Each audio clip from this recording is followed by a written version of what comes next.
El presidente Gustavo Díaz Ordaz era amigo personal de Winston Scott, jefe de la estación de la CIA en México. La foto corresponde a la boda de Scott en 1962. Adolfo López Mateos y Gustavo Díaz Ordaz fueron testigos de la ceremonia. Yo le puedo decir a usted que estoy muy contento de haber podido servir a mi país en tantos cargos como lo he hecho.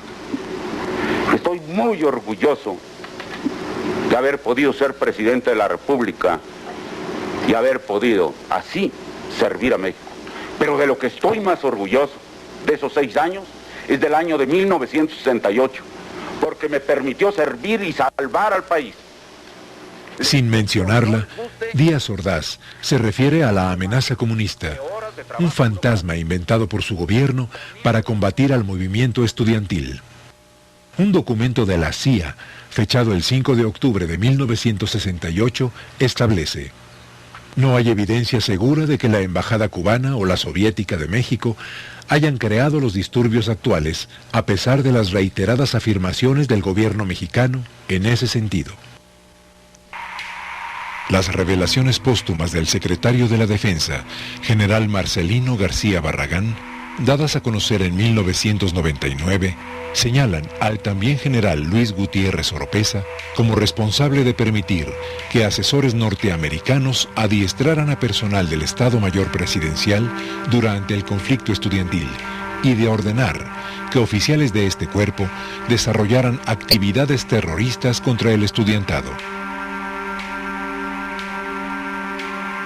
El general García Barragán asegura en sus escritos haber recibido la noche del 2 de octubre una llamada del también general Gutiérrez Oropeza pidiéndole se respetara la vida de 2 francotiradores, bajo sus órdenes, acosados en un departamento. El general Gutiérrez Oropeza era jefe del Estado Mayor Presidencial de Gustavo Díaz Ordaz. Un documento del Departamento de Defensa de los Estados Unidos señala que los generales Gutiérrez Oropeza y Ballesteros Prieto se habían excedido en sus funciones y cambiado deliberadamente las órdenes emitidas por García Barragán durante los sucesos. El general Mario Ballesteros Prieto era jefe del Estado Mayor de la Secretaría de la Defensa Nacional y estaba encargado del mando operativo de las Fuerzas Armadas.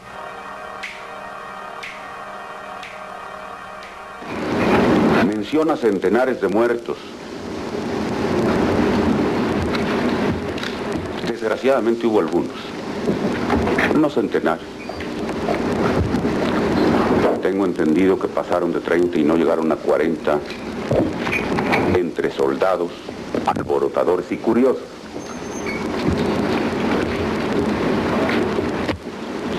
Se dirá que es muy fácil ocultar y disminuir. Pero con plazo a cualquiera que tenga el valor de sus propias opiniones y sostenga que fueron centenares,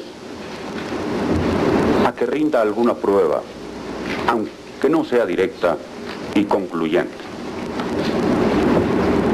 Nos podría bastar con lo siguiente: que nos haga la lista con los nombres. Podrán decir, como se ha dicho en otras ocasiones, que se hicieron desaparecer los cadáveres, se sepultaron clandestinamente, se incineraron. Eso es fácil. No es fácil hacerlo impunemente, pero es fácil hacerlo.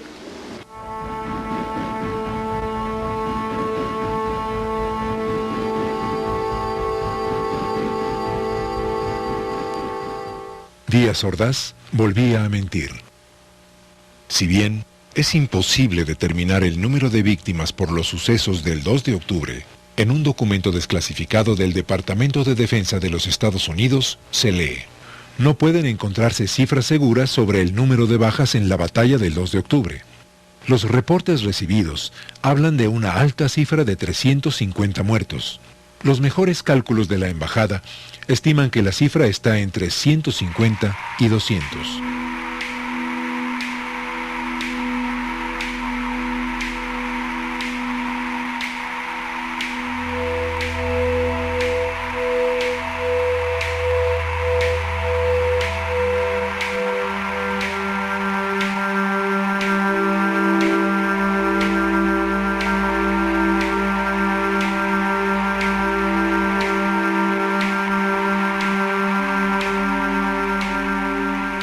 El general García Barragán, en 1971, caracterizó los sucesos del 2 de octubre como una traición militar.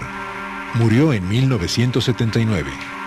20 años más tarde, se hizo pública su versión de los hechos de Tlatelolco.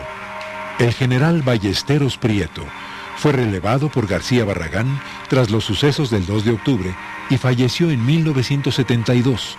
Gustavo Díaz Ordaz sostuvo a Luis Gutiérrez Oropeza como jefe del Estado Mayor Presidencial hasta el final de su mandato, en 1970. 9 años después, Díaz Ordaz murió. El general Gutiérrez Oropeza asistió en julio de 2002 a la ceremonia luctuosa en memoria del expresidente al que sirvió. El entonces capitán Héctor Careaga Estrambas Aguas fue ascendido en 1968 junto con otros 11 integrantes del Batallón Olimpia por los actos de guerra de Tlatelolco. Ya con grado de general, fue fugaz subjefe de la Policía del Distrito Federal en 1998. Carlos Humberto Bermúdez Dávila alcanzó el rango de general y fue jefe del Estado Mayor Presidencial de Miguel de la Madrid. Miguel Nazar Haro fue reiteradamente señalado como torturador de disidentes mexicanos en las décadas de los 70 y 80, cuando encabezó la llamada Brigada Blanca. Sus vínculos con la Agencia Central de Inteligencia han sido ampliamente documentados.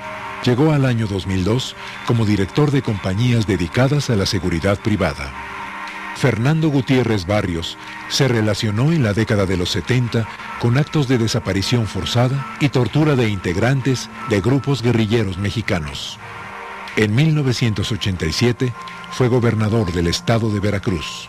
En 1988, secretario de Gobernación. En 2000, senador de la República. Murió en octubre de ese año. Luis Echeverría Álvarez fue presidente de México entre 1970 y 1976. Durante su mandato, una nueva matanza de estudiantes tuvo lugar en 1971 y centenares de disidentes fueron desaparecidos por grupos militares y policíacos. Años más tarde, la opinión pública supo que Echeverría ordenó filmar los sucesos del 2 de octubre de 1968. La mayor parte de las escenas filmadas aún son desconocidas. 34 años después de los sucesos de Tlatelolco,